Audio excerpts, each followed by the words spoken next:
when Tiwa was a child. Her father and his entire family neglected her and treated her like a burden. They called her a vegetable and ridiculed her at every given opportunity. A few years after her mother's death, Tiwa's father got married to a very beautiful woman whose name was Morenike.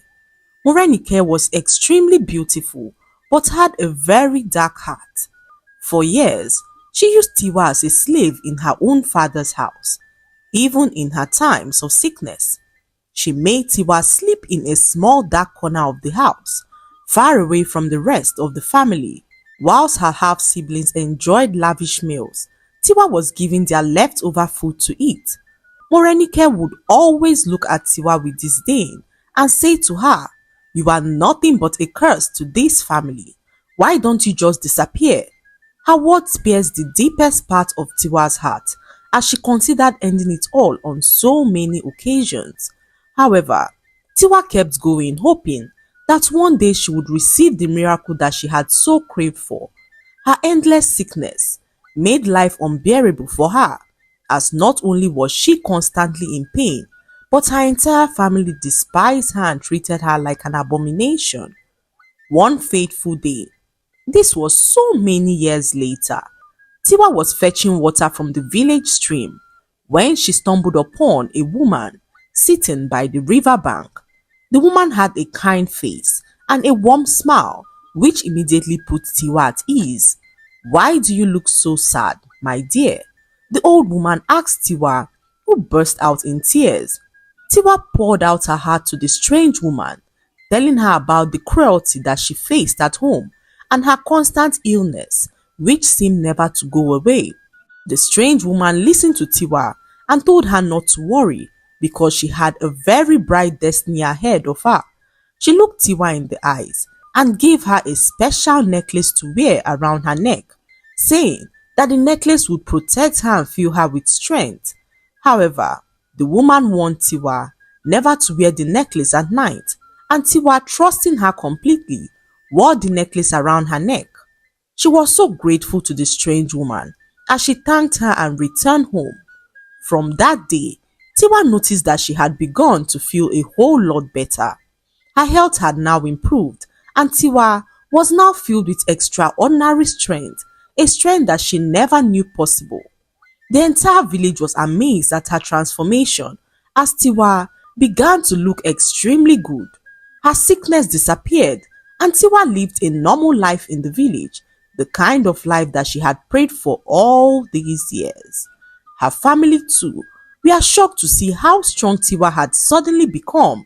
She was no longer the frail-looking and sick girl that they had always known, and they wondered how this was possible. One morning, Tiwa woke up to the shocker of her life. Her special necklace was no longer on her table, and Tiwa searched the whole place for it but couldn't find it. Realizing that her special necklace was nowhere to be found, Tiwa asked her stepmother Morenike, who denied ever taking the necklace. Filled with frustration, she rushed off to the village stream in search of the strange woman. To her relief, the strange woman was there, waiting for her. "Someone has stolen my necklace," Tiwa cried as she approached the strange woman, who smiled at her. Tiwa feared that her strange sickness would return and pleaded for the woman to help her. The strange woman urged her to stop crying as she put her hand in her pocket and brought out the necklace. "I am with the necklace," she said to Tiwa, who looked so relieved to see it. At this point, Tiwa's body began to weaken as her sickness gradually returned to her body. "Please, can I have the necklace back? My body is getting weak," she said to the old woman, who told her that she would only be given the necklace if she agrees to do something for her in return. Tiwa, filled with desperation, asked the woman what she wanted, and the strange woman revealed to her that she wanted her womb in return.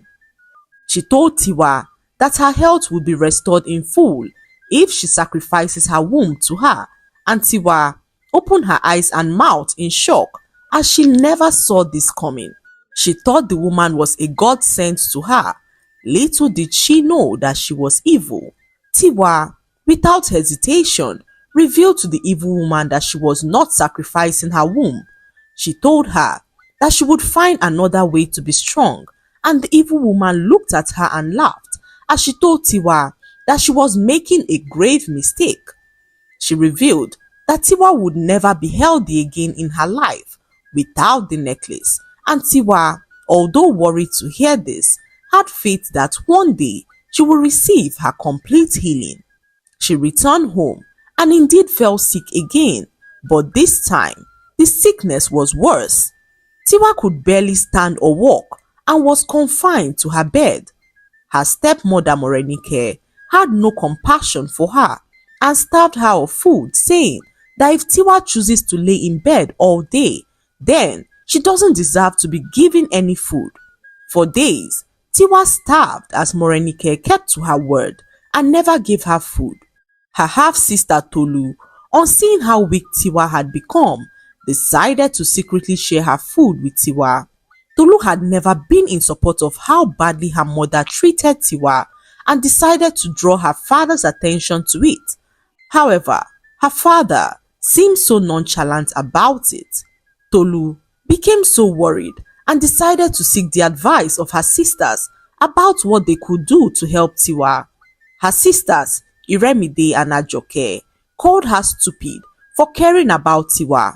Despite their dismissive attitude, Tolu could not ignore the sufferings of her half-sister Tiwa. One afternoon, whilst everyone was home, they heard a knock on their door. It was a man who had come to ask for Ajoke's hand in marriage. He saw Ajoke a few days ago when she was returning home with her friends and picked an interest in her.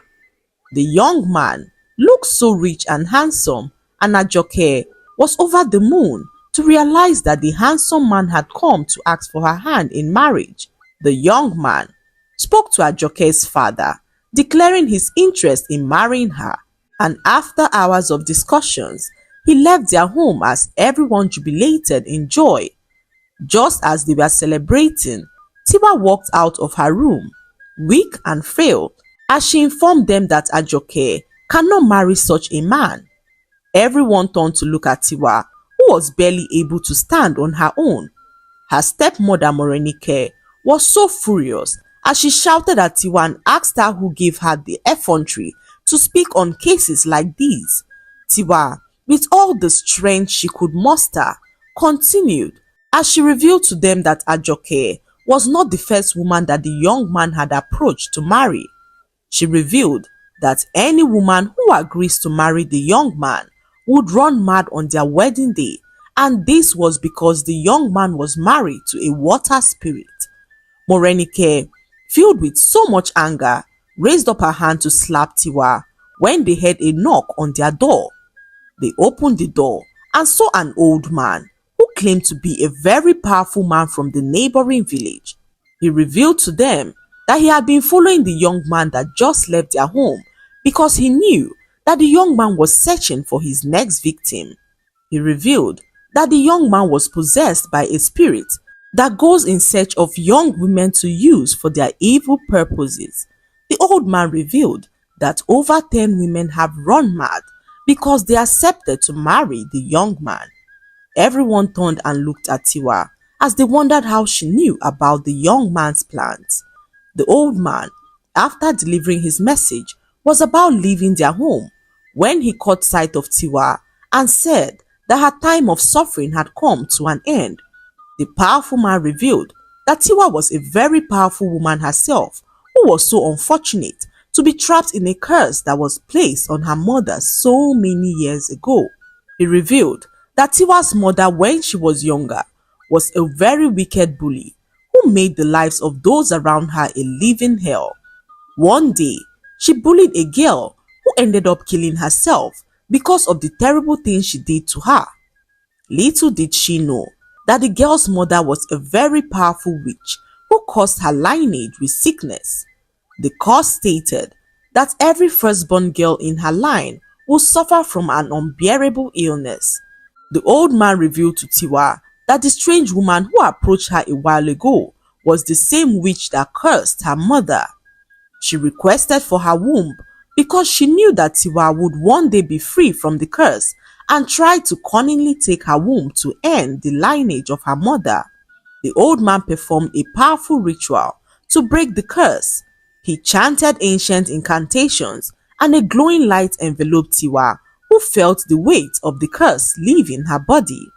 Finally, the old man declared to her that the curse had been broken and Tiwa could not help but scream out in joy. From that day forward, Tiwa's health improved rapidly. She regained her strength and was soon stronger and healthier than before. The entire village celebrated her recovery, and her mother, father, and sisters apologized to her for all the horrible things that they did to her. Tiwa forgave them and began to live a happy and fulfilling life, free from her recurring sickness. Tiwa was so grateful to Tolu for helping her when no one cared.